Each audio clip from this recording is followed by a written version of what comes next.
Please be seated.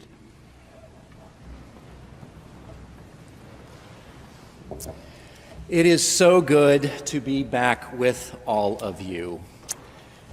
And I know that it might feel like I was gone 6-7 months, but really it was only 3, trust me.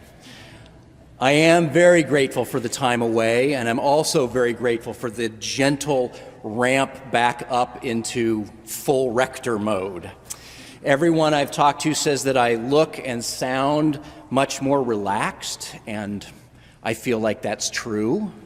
I mean, I didn't think I was all that stressed out before I left, but there's relaxed and there's relaxed, right? And one reason that sabbaticals are important is that they enable you to take your eyes off of the near term, all of the to-do lists and the projects that just have to get done if you can only find someone to take the lead on it. Sabbaticals enable you to take your eyes off of that and lift them to the horizon, to see farther and hopefully with greater clarity than you can with your head down all the time. Now, one of the books that I read over sabbatical really addressed this. It's a wonderful, short, but very nutritious work by an indigenous Hawaiian and Hakka Chinese scholar and Zen master named Norma Wong. It's called When No Thing Works. And the subtitle is A Zen and Indigenous Perspective on Resilience, Shared Purpose, and Leadership in the Time, Place of Collapse. That's great, right? I mean, you had me at When No Thing Works, but that subtitle, mwah, so good. Norma Wong says that horizons are absolutely vital, and that too often we see and hear and feel the future as a simple trend line, so that when we are pessimistic, the horizon is murky and dark, and absolutely every doomsday prediction comes true, right? How accurate is that? But when we are optimistic, the horizon is crowded with many good things that we are optimistic about. In other words, how we approach the future impacts how it will turn out. How we approach the future impacts how it will turn out. Our choices, she says, and our actions will carry out our predispositions, including the ones we dread. So be careful what you wish for, right? Or be careful what you pay attention to. Because getting stuck doom scrolling in some near-term chaotic reality is actually more likely to perpetuate that reality. Now, friends, that doesn't mean that what we need to do is rose tint all of our glasses while cosplaying Pollyanna all the livelong day. That's not what we need to do. Instead, we need to periodically lift our eyes to a more distant horizon, to a time-place beyond our current crisis, and reorient ourselves to that. And I think we can see this happening in our readings today. Luke, near term; Isaiah, far horizon. Luke, soon and very soon, not one stone will be left upon another. All will be thrown down.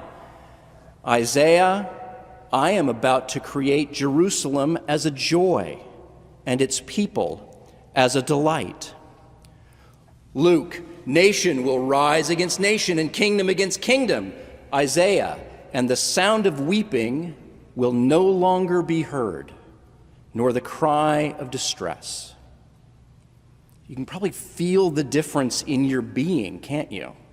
Now, it's true that between the near horizon and the far horizon, between Luke and Isaiah, there will undoubtedly still be earthquakes and famines and plagues and dreadful portents and great signs from heaven.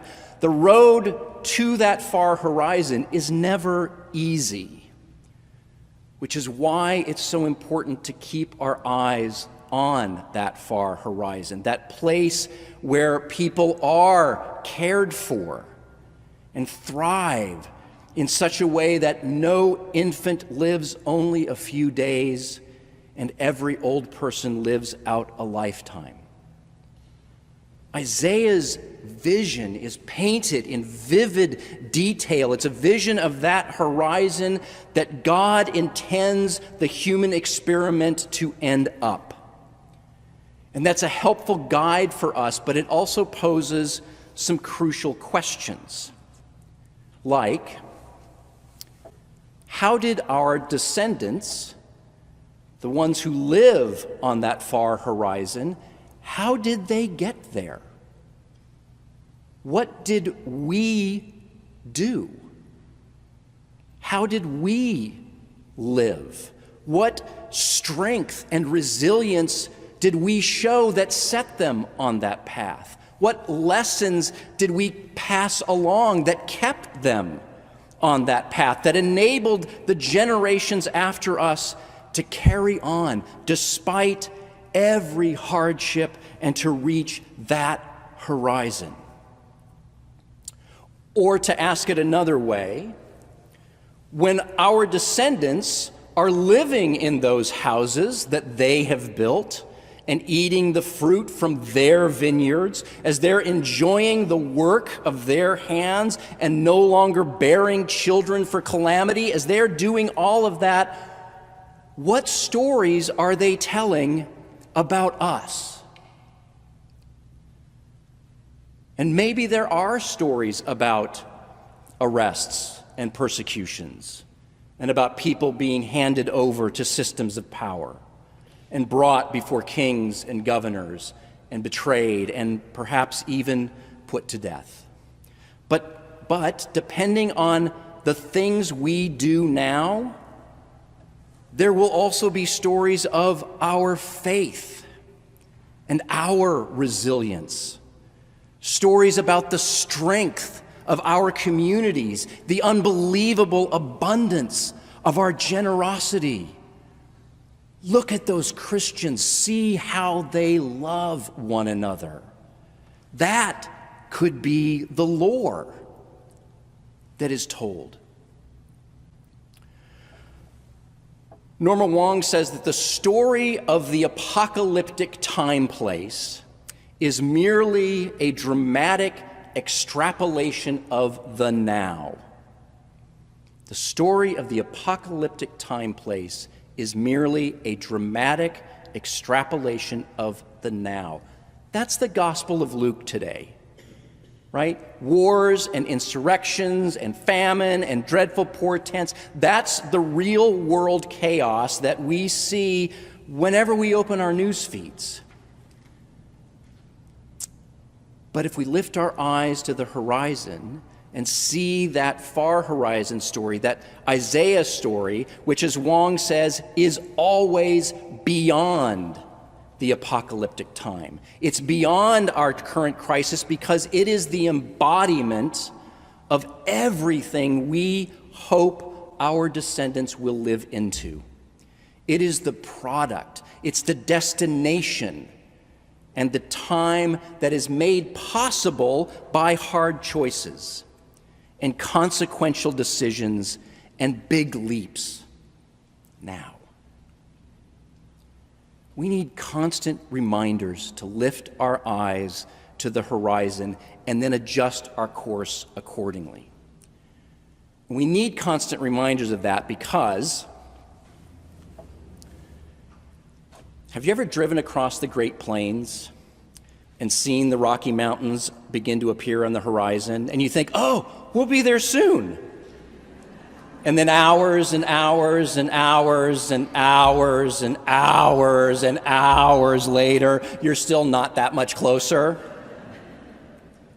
Friends, we are terrible at judging how far we are from any horizon.